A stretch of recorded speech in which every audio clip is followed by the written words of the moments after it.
Ave Maria, cheia de graça, o Senhor está contigo. Bendito sois vós entre as mulheres, bendito é o fruto do vosso ventre, Jesus. Santa Maria, Mãe de Jesus, rogai por nós, buscadores de conhecimento, agora e na hora do nosso desenlace. Que assim seja. Uma boa noite a todos, sejam muito bem-vindos a mais uma reunião aqui do Centro Espírita Os Humildes de Jesus. E hoje eu vou tratar aqui sobre alguns temas que perguntaram para mim depois das palestras e também no grupo, para a gente poder debater aqui um pouquinho.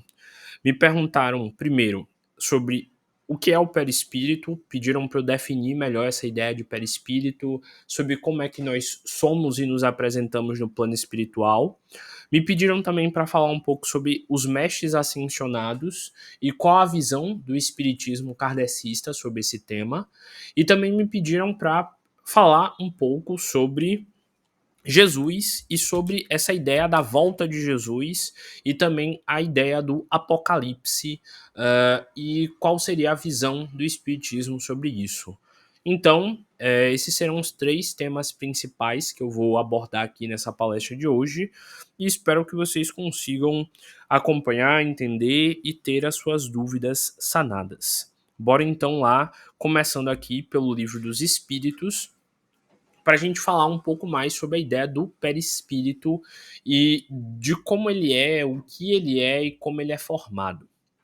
Primeiro de tudo, eu tenho de explicar para vocês um pouco do contexto histórico e quem era Kardec.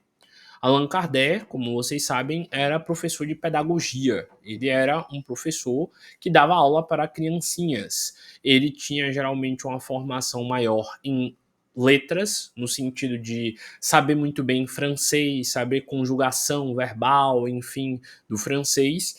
E ele fez vários livros ensinando francês para as pessoas, tanto que até alguns anos atrás ainda se usavam livros de Kardec para ensinar nas escolas. E Kardec, ele era muito estudioso. Então, todo o processo de escrita do Livro dos Espíritos foi organizado de uma forma pedagógica para que qualquer um lesse, entendesse e aprendesse da melhor forma. Por isso que o livro é estruturado em perguntas e respostas, e também por isso que ele utiliza de muitos termos clássicos da ciência da época. Tem, por exemplo, trechos aqui do Livro dos Espíritos que falam muito sobre a eletricidade e sobre energia, porque na época estava começando a ter os primeiros fenômenos e estudos com a energia. E ele também vai usar vários termos de outros tipos de ciência. Inclusive a palavra espírito, a palavra perispírito, entre várias outras, são palavras que foram pegas amigas da biologia. Então a palavra espírito, a palavra perispírito e toda essa denominação que a gente dá, ela tem uma associação com a biologia. Quando eu comecei a fazer as palestras lá no início da pandemia sobre o Livro dos Espíritos, eu expliquei isso profundamente. Eu expliquei que a palavra espírito vem da etimologia da palavra esperma. Esperma é algo como semente. Então, o esperma seria a semente vital, aquela fagulha divina, aquela semente que te gerou. Quando Deus te fez, ele fez o seu espírito, que é como se fosse uma semente. E assim como a semente ela vai com a umidade certa, com o solo correto, enfim, se desenvolver e se tornar de árvore, um grande ser muito mais complexo, o nosso espírito, ele também começou com uma pequena fagulha de energia que foi se desenvolvendo e se tornando um ser muito mais complexo. Tanto que aqui no Livro dos Espíritos fala sobre o reino mineral, sobre o reino vegetal, sobre o reino animal, sobre o reino hominal e depois teriam, óbvio que o livro não fala isso, mas os reinos angelical, o reino crístico e o reino das deidades, e dizem que tem até mais reinos do que isso, mas que fogem à nossa compreensão. Então, o nosso espírito, ele é como se fosse uma semente. Tanto que a palavra esperma, no sentido de líquido que o homem solta na ejaculação, também vem dessa ideia, porque o esperma seria a semente que vai fecundar o óvulo, que é o ovo, que vai gerar, assim, a vida. Então, do princípio masculino, da energia masculina em união com a energia feminina, essa união geraria a terceira coisa. 1 mais 2 gera 3. E o 3 seria, no caso aí, a formação dessa criança, desse filho, que teria a união da carga genética do pai e da mãe. Então, espírito é uma palavra que vem dessa ideia de semente, de um objeto que tem uma carga genética, assim como a semente, hoje em dia tem as sementes até transgênicas, que seriam sementes que foram modificadas. O nosso espírito, ele também tem, diríamos assim, uma carga energética, que meio que determina mais ou menos o que ele seria e como ele vai se desenvolver. E segundo o livro, a gente sai do reino mineral, a gente evolui para o reino vegetal, a gente evolui para o reino animal, depois o hominal, e a gente vai continuando a evoluir indefinidamente para níveis diferentes de consciência e de energia. Por que eu expliquei tudo isso sobre o espírito e a palavra espírito? Porque para entender a palavra perispírito, a gente precisa entender a palavra espírito. Lá na biologia, quando a gente vai estudar os tipos de sementes e os tipos de planta, a gente começa a estudar sobre a evolução dessas plantas e as primeiras que existiram, que foram as pteridófitas, que seriam aquela classe de planta como a samambaia, que é uma classe com as folhas mais pequenininhas, com as folhas mais rústicas e que não geram sementes. Depois as pteridófitas vão evoluindo as sementes até que chegam as plantas até que chegam às primeiras que têm sementes, que têm espermas. Tanto que lá no nome tem, por exemplo, as gimnospermas, que seria, no caso, aquelas que já produzem semente. E chega um certo nível da planta que ela se chama angiosperma. Angio, porque ela tem uma camada protetora, que nem um manjo, cobrindo ela. E essa camada protetora que cobre o esperma, que cobra a semente, se chama perisperma. Por exemplo, quando você compra uma manga, tem lá o caroço da manga no centro, que é o esperma. E tem toda a polpa da manga ao redor que a gente come, que a gente faz suco, que a gente faz geladinho, que a gente faz um monte de coisa. A polpa de qualquer fruto se chama, da forma correta na biologia, de perisperma. Quando você compra um abacate, o caroço do abacate é o quê? O esperma. Aquela polpa que a gente come, que a gente faz guacamole, se chama perisperma. Então, Kardec, quando foi colocar o nome perispírito, ele pegou, se perisperma é a parte da polpa que cobre o esperma, que cobre o espírito, que dá forma a ele e que define o que ele é, então eu vou chamar aquilo que cobre o espírito e que tem um formato para esse espírito de perispírito, assim como o perisperma é o que dá formato. Se você vai na roça e você vê um pé de jaca, você sabe que aquela fruta é jaca, porque o perisperma da jaca tem a característica de ter aquele formato de jaca e aquela casca rústica da jaca. Você sabe o que é um coco, porque o coco tem aquele perisperma verdinho e com aquele determinado formato que dá as características do coco. Você sabe o que é uma manga, você sabe o que é um abacate por causa disso. Então, o perispírito é a camada que dá forma ao redor do nosso espírito para quem a gente é. E o nosso perispírito geralmente é uma camada que tem características parecidas conosco. Eu sou um homem de 1,90, então meu perispírito, ele vai ter o formato de um homem com 1,90 com as características físicas que eu tenho, com as características da mão que eu tenho. Se eu não tivesse um dedo, meu perispírito tecnicamente também não teria este tal dedo, dependendo da minha crença. Porque, por exemplo, é dito que alguns médiuns videntes, eles continuam vendo a perna daquela pessoa que tem a perna amputada. Porque o perispírito dela, lá na crença dela, continua tendo aquele membro fantasma ali. Tanto que é muito comum pessoas relatarem, pessoas que têm membros amputados, relatarem que elas sentem dor, que elas sentem o pedaço que falta. Provavelmente por causa do perispírito dela que ainda tá lá, mas a gente obviamente não vê porque é uma camada energética. Então, o seu perispírito, ele vai ter a forma com que o seu corpo físico tem. E ele vai ter essas características físicas que você possui.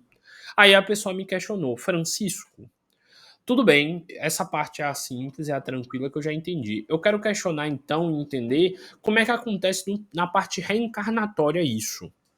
Porque você já me explicou que, segundo o Espiritismo, eu já posso ter nascido homem, já posso ter nascido mulher, já posso ter nascido grande, baixo, gordo, magro, negro, branco, de qualquer cor, de qualquer forma. Então, como é que é realmente o meu perispírito? Bora lá de novo para ideia da fruta. Vamos dizer que agora você tem uma banana aí perto de você e você tira a casca dessa banana. E você tá pegando agora só a parte da polpa da banana. A polpa da banana deixou de ser banana só porque você tirou a casca? Não. Agora vamos dizer que você jogou a banana no liquidificador e você bateu com água e fez uma vitamina. É uma vitamina de banana, não é? Então continua sendo banana, certo?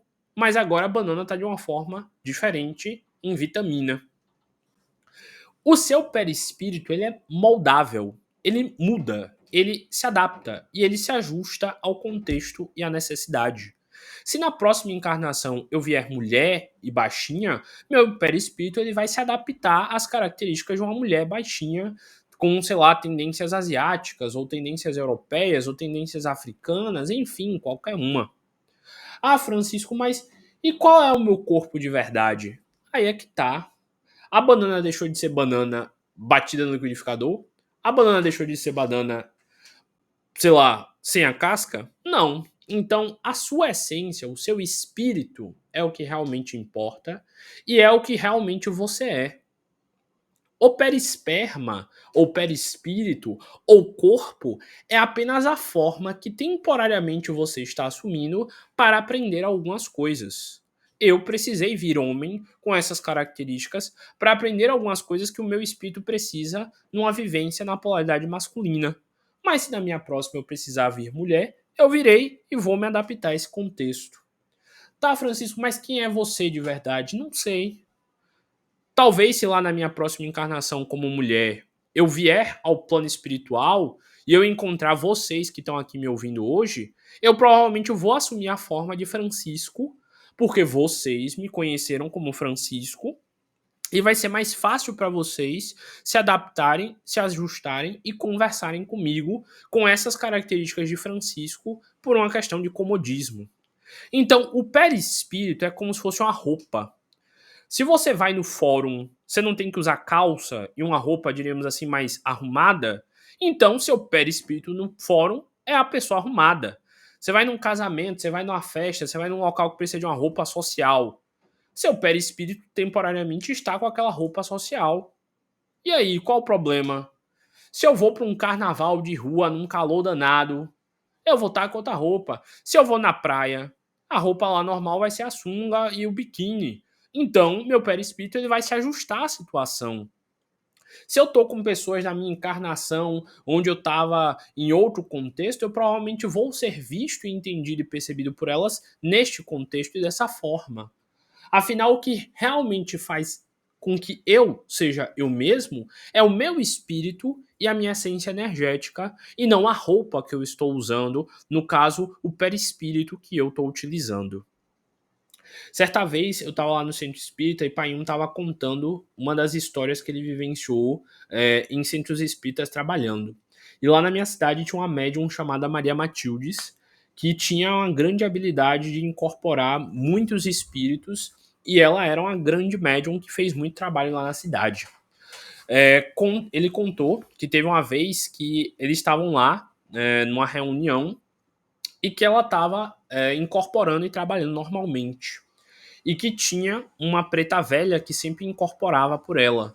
Se eu não me engano, o nome da preta velha era Catarina. Essa época eu nem era nascido, então se eu estiver falando alguma coisa errada aqui, desculpe, espírito, eu só tô contando uma história que eu ouvi quando eu era pequeno.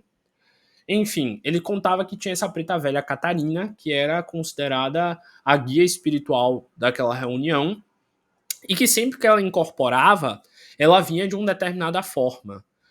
Ela curvava a médium, ela ficava com uma postura bem mais curva, como se ela fosse bem menorzinha, que nem um idoso que vem meio assim curvadinho pela idade.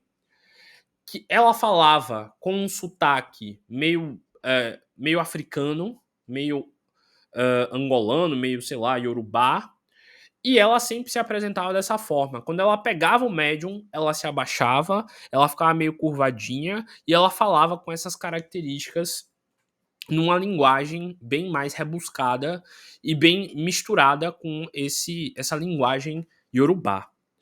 E aí, meu pai disse que ela sempre que incorporava se apresentava desta mesma forma. E teve um dia que ele estava lá na reunião mediúnica e um espírito incorporou em pé, com um olhar altivo, com uma postura de força, de poder. Parecia uma mulher que, obviamente, no médium, parecia ser uma mulher muito confiante, muito bem. Falava num português um pouco rebuscado, com palavras até difíceis, palavras inteligentes, assim, rebuscadas.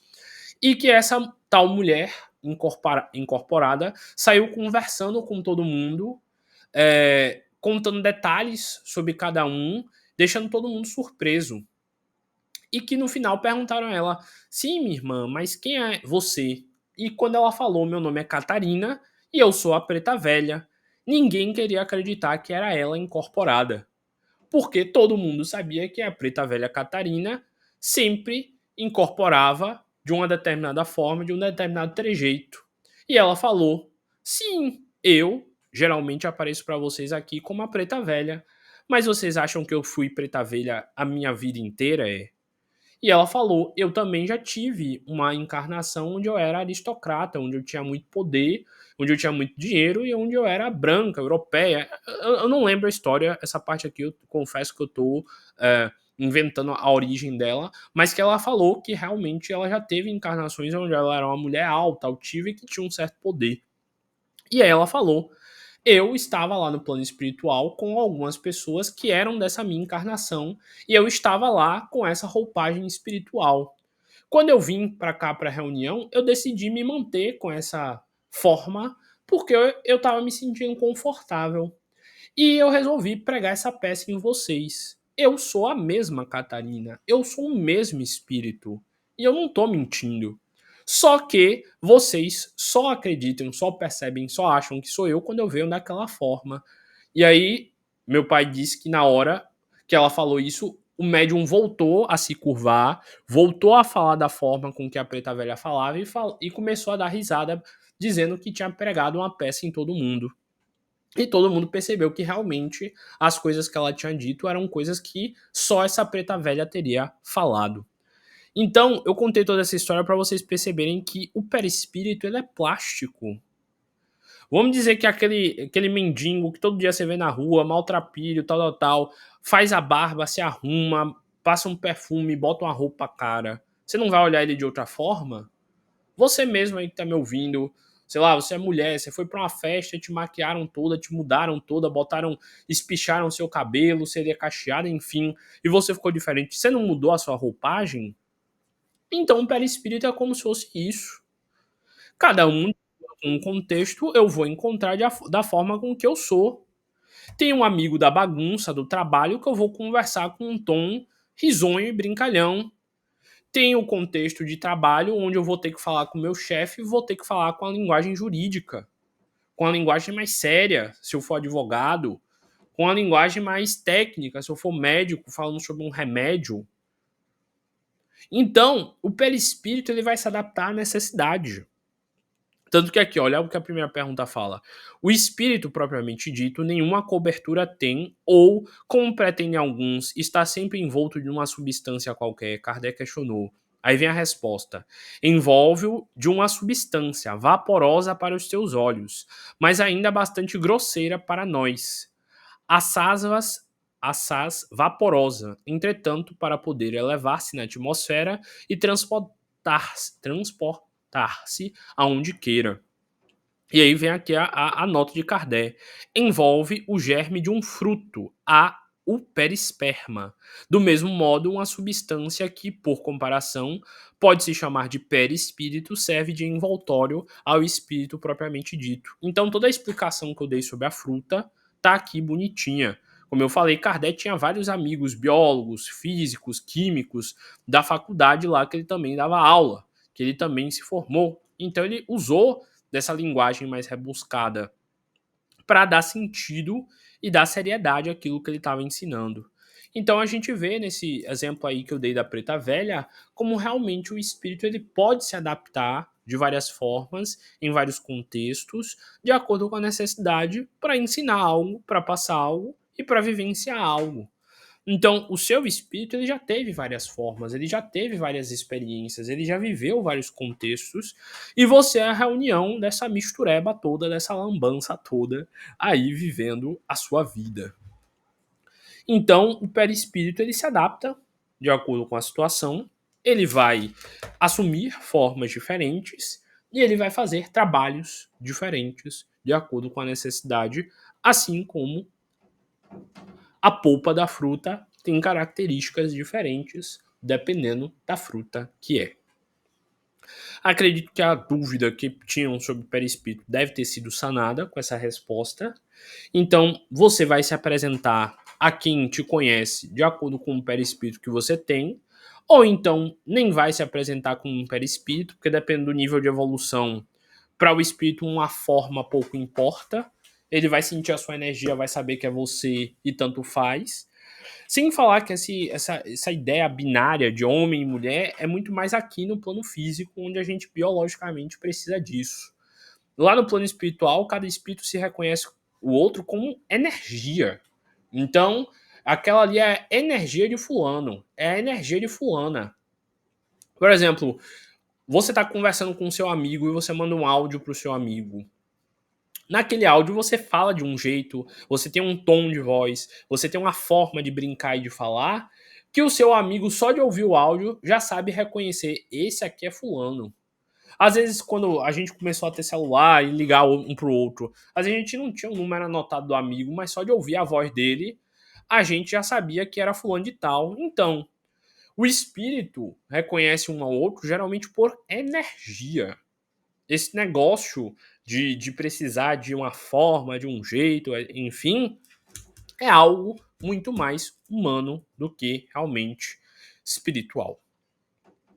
Então, agora que a gente já falou sobre esse tema do perispírito, e eu acredito que todas as dúvidas foram sanadas, eu vou falar também um pouco sobre o outro tema que me pediram para questionar, que é para falar, que é sobre os mestres ascensionados e o que eles são. Bem, essa ideia de mestres ascensionados, ela surgiu lá com a teosofia de Helena Blavatsky. Helena Blavatsky era uma grande médium que existiu lá no século XIX e ela fundou a Sociedade Teosófica, enfim, ela tem um período de peregrinação lá no Oriente e ela voltou ensinando sobre essas coisas.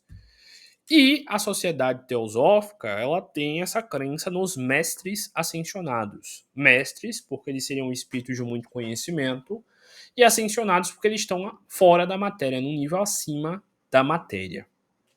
E, segundo essa visão, esses espíritos, eles são espíritos muito evoluídos que ajudam no controle e no comando desse plano, dessa realidade que a gente vive, e eles têm uma grande influência sobre essa realidade através das 7 tonalidades, das 7 cores, dos 7 raios energéticos. E a pessoa me pediu para explicar a visão do espiritismo e a visão dos mestres ascensionados sobre o tema.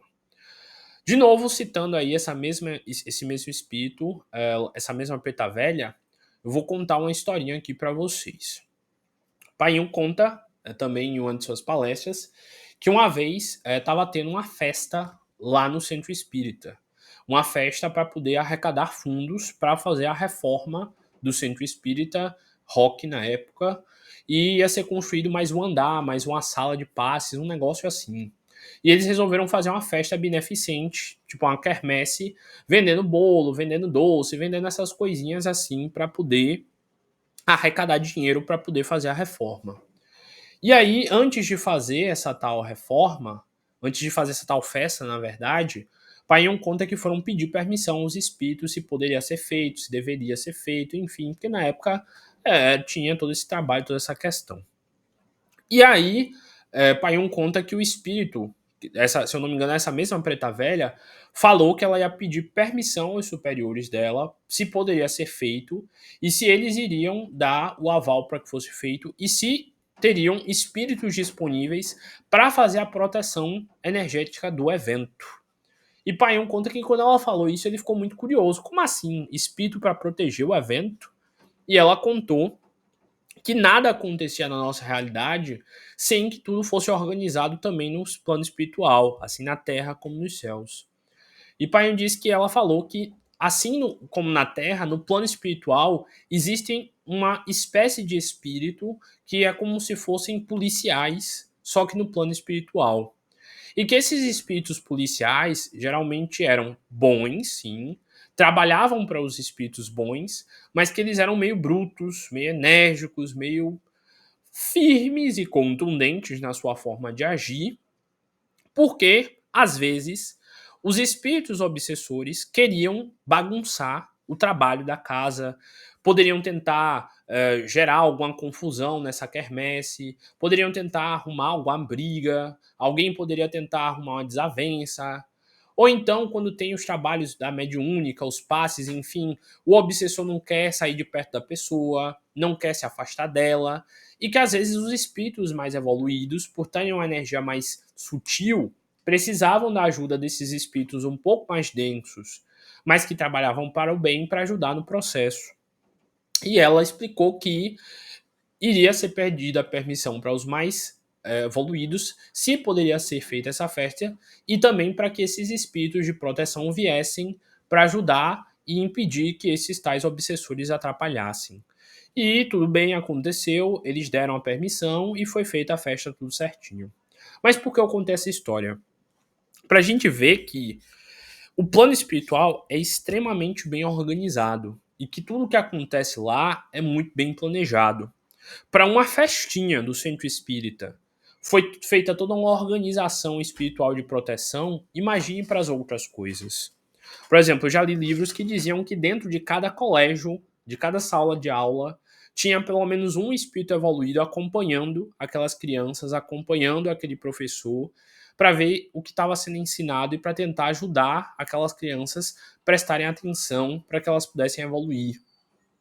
Segundo livros também que eu já li, cada bairro tem um espírito protetor principal mais evoluído que ajuda na proteção de todas as famílias que estão naquelas casas e no trabalho de interação energética onde cada um vai se conhecer, as amizades que serão formadas, os laços, enfim. Então, por exemplo, pode ter um espírito protetor da sua rua, pode ter um espírito protetor do bairro que você mora. E eu também já li em livros que geralmente tinham reuniões dos espíritos protetores de cada bairro em relação ao que estava acontecendo em cada um deles. Eu lembro de uma vez que estava tendo muita violência em um bairro de Nazaré e um desses espíritos pediu para que a gente fizesse oração pelos espíritos que trabalhavam espiritualmente na proteção e no auxílio desse bairro. Então, tudo é muito bem organizado. Óbvio que os espíritos eles não podem interferir, porque a gente tem livre-arbítrio de fazer bagunça, de gerar violência. Mas, por exemplo, se você é uma pessoa digna, honesta, que está voltando para casa e um desses bagunceiros quer interferir contigo, possa ser que por você ser uma pessoa que é honesta, que ora, que segue o caminho certo, esses espíritos bondosos que trabalham nesse bairro evitem que algo de ruim aconteça contigo. Então, segundo os livros que eu li também, tem reuniões desses espíritos de cada bairro, dirigentes de cada bairro, que eles sabem e veem quais espíritos estão transitando em cada área. Ó, o obsessor tal tá andando por tal canto. Ele tá atrapalhando em tal família. Essa tal família ela não tem karma com isso, então ele vai ser afastado. E também existem espíritos diretores de cidades. Por exemplo, a cidade de Nazaré, ela é dirigida espiritualmente pelo irmão Roque, o São Roque, que tem até a festa de São Roque. Há muito tempo ele pediu para ser o guia espiritual da cidade, Tanto que lá em Nazaré tinha muitos devotos, ainda tem, de São Roque. É uma das festas religiosas maiores que tem lá. E também tem diretores espirituais de estados, de regiões, diretores espirituais de países. Por exemplo, tem livros que citam que o diretor espiritual do país Brasil é o espírito Ismael, que é um dos espíritos que estava lá em contato com Jesus quando ele veio à Terra. Enfim, para vocês verem quantos níveis de organização tem. Se tem um dirigente espiritual para cada país, que comanda diretores espirituais de cada estado, de cada cidade, de cada bairro, de cada família, imagine se não teria para governar todo um planeta. Segundo a visão kardecista, o diretor espiritual do nosso planeta é Jesus. Também tem livros que eu já li que diziam que ele era o diretor espiritual do sistema solar inteiro. Então, o que é dito, voltando agora para o tema teosofia, em relação a isso? O kardecismo em si, ele não acredita, diríamos assim, na teosofia e nos pressupostos dela. Afinal, a teosofia é uma religião e o kardecismo é outra. Mas o que a gente pode ver em comum do que é dito no kardecismo e na teosofia? Segundo a teosofia, existem 7 espíritos principais que comandam o planeta Terra. No caso, El Moria, que seria um dos espíritos que, segundo a teosofia, deu início a toda a nossa dimensão e criação. Tanto que eu já li textos que diziam que El Moria é o nome de Jesus, entre aspas, o nome original de Jesus, pelo menos para eles. Tem Confúcio, que foi um dos grandes filósofos que veio à Terra, um dos grandes pensadores, que gerou o confucionismo, que é uma linha filosófica muito bonita e interessante. Tem a Rowena, tem o Serapis Bey, tem o Hilarion, tem a Nada e tem o Saint-Germain. E cada um desses 7 estaria correspondente a um raio luminoso. El Moria ao azul, Confúcio ao amarelo, Rowena ao rosa, Serapis Bey ao azul, Hilarion ao verde, que seria o raio da cura, Nada ao raio vermelho, que seria o raio do amor, enfim, da chama, e Saint-Germain do raio violeta. Segundo a visão da teosofia, esses mestres ascensos, cada um deles, tem inúmeros espíritos que trabalham para eles, que trabalham na frequência energética deles. Assim como também a Umbanda e o Candomblé acredita que inúmeros espíritos trabalham para cada um dos orixás e para a frequência energética de cada um dos orixás. Por exemplo, sei lá, o orixá Oxóssi, que seria o orixá da natureza, das matas. Ele trabalha numa energia esverdeada de cura. E tem vários outros espíritos que trabalham para eles, índios, caboclos, enfim.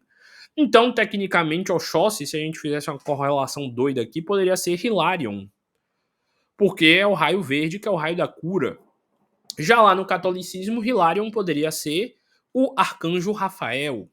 Então, percebem como, no final, são nomes diferentes, para energias diferentes, que trabalham de formas diferentes. Segundo essa visão da teosofia, os 7 raios estariam associados às 7 leis herméticas. Então também tem uma relação aí da energia de cada um desses raios. Tem pessoas que fazem orações de cura com Hilarion, tem pessoas que pedem transformação e mudança de vida a Saint-Germain. Então, em outras palavras, o kardecismo acredita que sim, existem níveis hierárquicos de espíritos bondosos que protegem e cuidam de nós, mas ele não afirma, pelo menos nos livros e enfim que eu li, que existem estes 7 espíritos e que são eles os que controlam. Mas pode ser que exista, pode ser que esse espírito está aí, e pode ser que ele nos proteja e nos ajude mesmo. O kardecismo sim acredita que existem cores diferentes de energia, tanto que tem livros espíritas que falam sobre as cores da aura e sobre o trabalho, e curiosamente, médiums de cura, por exemplo, tendem a ter uma aura esverdeada e a emanar aura esverdeada. Então, se você estiver na Umbanda, provavelmente você vai ser filho de Oxóssi. Se você estiver no catolicismo e você fizer uma prece para cura, você vai estar chamando a luz verde de Arcanjo Rafael. Se você estiver no Candomblé, pode ser, sei lá, uns Ossan, que seria das ervas, ou também o próprio Oxóssi. Se você for lá, sei lá, para mitologia grega, o da cura pode ser Apolo, ou então alguma das faces de Hera, ou então a própria Deméter. Então, no final, é a energia de cura que cada um chama segundo o que acredita e o que entende e o que percebe. Como assim? Assim como em quase todas as religiões tem um deus da morte, tem um deus do sol e por aí vai. Então o que eu estou querendo dizer no final é que se você quer acreditar neles, se você se sente bem, se você acredita que a energia deles ajuda, e se para você essa energia de chamar de Saint Germain te faz bem, ótimo, use e maravilhoso. Porque existe um conceito no kardecismo chamado egrégora. Egrégora seria o conjunto de energias associadas a uma coisa. Por exemplo, tem a egrégora de Maria Santíssima. Toda vez que você faz um Ave Maria, você está dando energia para essa egrégora e puxando a energia dessa egrégora, essa energia de amor. Se várias pessoas acreditam em Saint Germain e na energia dele de transmutação, se você faz uma oração para Saint Germain pedindo luz do raio roxo e pedindo a proteção e a conexão com ele, obviamente ele vai ajudar porque você está pedindo auxílio. Por exemplo, o catolicismo tem os santos. Se você quer fazer uma prece para São Francisco, para Santo Antônio, você também está, entre aspas, fazendo a mesma coisa que você faria para um mestre ascenso. Se você pede, sei lá, cura para São Roque, você está meio que fazendo o mesmo que pedir cura para Arcanjo Miguel, Arcanjo Rafael ou Hilarion. Enfim, se você quer acreditar, acredite nos mestres ascensos e nessa filosofia e siga se te faz bem. A única diferença é que a teosofia enxerga de formas diferentes algumas das manifestações energéticas. Se eu não me engano, tem cálculo para você saber de qual desses mestres ascensos você é filho ou você está na emanação. Assim como na Umbanda, o pessoal joga búzios ou no candomblé para saber de qual orixá é filho.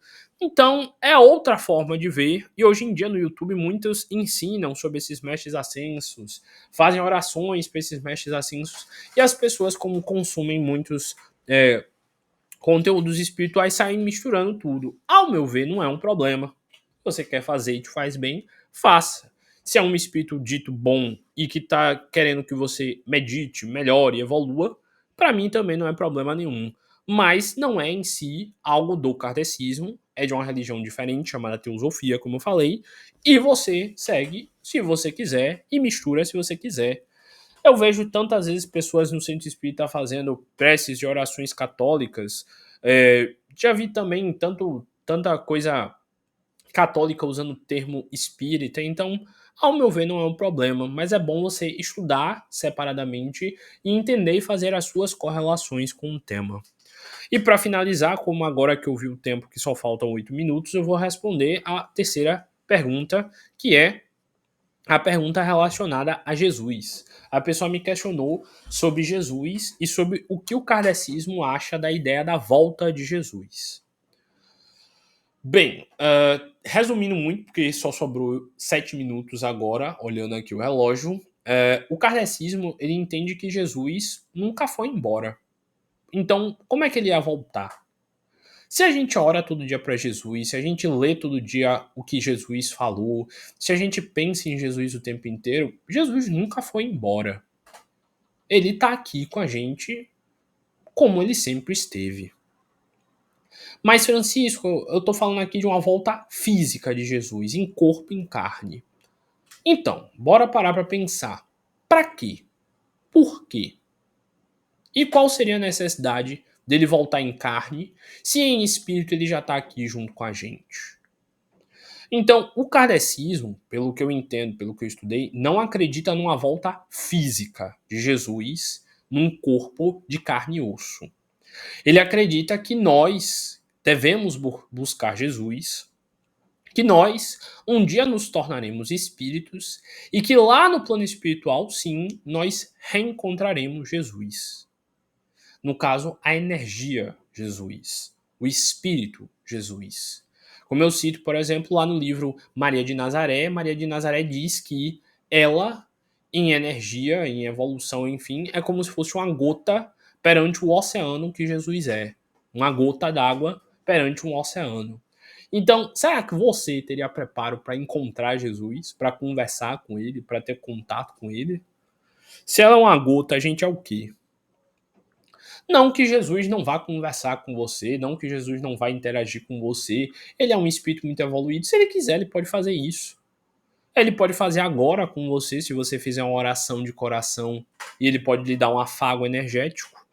Então, o kardecismo ele não é muito, digamos assim, ligado a essa ideia de uma volta física de Jesus. O que ele diz mais é que nós devemos preparar o nosso espírito para que ele evolua o máximo possível para a gente reencontrar e se conectar com Jesus lá no plano espiritual. Tanto que o Painho sempre fala que teve uma vez que ele estava lendo um livro que dizia assim, que um rapaz ele queria ter uma audiência com Deus, que ele queria encontrar Deus, falar com Deus diretamente, perguntar a Deus algumas coisas que ele estava curioso. E aí os espíritos evoluídos que estavam ao redor dele falaram, olha, você pode tentar ir, mas a gente que já está aqui há muito mais tempo, já está muito mais evoluído, até hoje não conseguiu chegar perto de entender ele ou perto da energia dele, porque ele é muito maior que a gente. Você pode fazer o caminho que a gente está fazendo aos poucos para um dia chegar lá e entender ele. Mas se você ficar nessa teimosia aí, vai ser bem mais difícil o processo. É tipo, sei lá, uma criança de, sei lá, 2, 3 anos, começa no colégio, já querer ir para o terceiro ano ou já querer ir para a faculdade. Ela não vai entender o que ensina na faculdade. Ela tem que comer massinha, comer terra, brincar com os coleguinhas, empurrar um ou outro, arrumar piolho e fazer as coisas que criança faz. Porque ela não vai entender Deus. Então, sobre uma possível volta de Jesus, o kardecismo em si não acredita que ele vai voltar fisicamente. Ele acredita que energeticamente ele já está conosco, que ele nunca morreu. O kardecismo, por exemplo, tem livros, como esse de Maria de Nazaré, entre outros, que falam que aquele retorno de Jesus 3 dias depois não era nem físico, mas sim que todos estavam vendo o espírito de Jesus ali. Não era o corpo físico que ele retornou 3 dias depois, porque o corpo físico dele estaria deteriorado já e tudo mais, se ele realmente tinha sido morto. E sobre o Apocalipse, que ela também pediu para eu responder um pouco, rapaz, toda a cultura que eu já li, que eu já estudei, sempre tinha uma ideia de um apocalipse. Os nórdicos, por exemplo, tinham o Ragnarok, cada um tem um final para a sua história. O problema é que a maioria das pessoas começa a querer criar teorias da conspiração. Ah, você viu o que está acontecendo nos Estados Unidos, você viu a guerra de não sei o quê, com certeza agora que é o apocalipse. Rapaz, eu acho que quando começou a Primeira Guerra, todo mundo também achou que ali era o apocalipse. Acho que quando começou a Segunda Guerra, também todo mundo achou que ali era o apocalipse. Eu acho que a galera lá no período medieval, quando teve a peste negra, achou que era o apocalipse. E a gente continua aí vivendo e fazendo um monte de coisa, correto? O apocalipse em si, um fim de tudo, pode até existir. Mas para mim, o apocalipse, tô dando agora a opinião de Francisco, não é do kardecismo não, de Francisco. Para mim, o apocalipse da minha vida será o caminho e o processo pouco antes da minha morte. O momento onde tudo que precisa ser resolvido em relação a essa vida física de Francisco Ramos, eu vou ter que enfrentar e resolver. Se eu tiver de passar por uma doença, eu vou passar. Se eu tiver de passar por brigas e desentendimentos, eu vou passar. O apocalipse pode ser a minha vida, com muitos problemas, para que eu termine de resolver eles, para que eu possa morrer em paz. Então, a gente acaba esquecendo que muito do que tem na Bíblia é alegoria. É uma linguagem simbólica. Muitas vezes você já passou pelo apocalipse na sua vida. Aquele momento difícil, aquele momento de sofrimento, aquele momento de dor, aquele momento de doença, aquele momento que você se sentia perdido, que você se sentia angustiado, aquele momento que você estava depressivo. Pode ter sido o seu apocalipse. Mas, como eu falei também, a visão do kardecismo em si tem sim uma interpretação para o Apocalipse. Tem até um livro muito famoso, que é kardecista, chamado O Apocalipse, se eu não me engano, que fala sobre uma interpretação alegórica de cada um dos pontos do Apocalipse, segundo o kardecismo. Aconselho a vocês procurarem esse livro, depois, se vocês quiserem, até procuro a capa direitinho, o nome do autor para mostrar a vocês. Mas também tem várias outras interpretações. Por exemplo, tem interpretações de que cada um dos livros do Apocalipse corresponde a um arcano do tarô. Ou então de que cada um dos trechos do Apocalipse corresponde a uma das esferas da árvore da vida. Eu também já vi várias outras religiões interpretando o Apocalipse de diversas formas. Então, se você quer encontrar uma resposta, não adianta ler só um livro. Você vai ter que ler muitos, de vários contextos, juntar tudo que você tiver aprendido em cada um deles e no final tentar achar qual a sua visão sobre o que é o Apocalipse. Ou sobre sua visão sobre o que é a volta de Jesus. Mas eu, Francisco, acredito que Jesus nunca nos deixou, sempre esteve aqui, sempre estará, e que a qualquer momento, se eu fizer uma prece de coração, ele vai estar aqui. Então, ele não precisa voltar, porque ele nunca foi. Tanto que uma das perguntas aqui do Livro dos Espíritos, que questiona sobre a presença de Deus ou de Jesus, tem uma resposta que diz assim: quando duas ou mais pessoas estiverem reunidas falando sobre Deus, Deus está presente. Então, para mim, Deus está aqui presente, me ouvindo. E isso me gera uma baita responsabilidade. Deus está aí presente na casa de cada um de vocês, percebendo se vocês estão prestando atenção, se vocês estão estudando, se vocês estão levando em conta tudo que eu falo, se vocês estão pesquisando coisas a mais para me trazer de dúvidas, se vocês estão fazendo a parte de vocês também, como tecnicamente alunos nessa situação. Então, Jesus está aqui. Desde o momento que a gente começou a falar dele, ou até mesmo quando a gente nem estava falando dele, Jesus estava aqui, sim. Então, para mim, não tem uma necessidade de pensar numa volta dele, de novo, porque eu, pessoalmente, acho que ele nunca se foi. Bem, é isso. Não tem mais como eu me prolongar. Passei até 1 minuto aqui da hora. Então, vamos passar ao nosso encerramento. Mas lembrem-se que aqueles que realmente estudarem, pesquisarem, se aprofundarem, porque eu trouxe aqui, só uma explicação rasa para poder contextualizar minha resposta a vocês, eu tenho certeza que aqueles que realmente buscarem esses conhecimentos conhecerão e perceberão que o sucesso é sim a única possibilidade.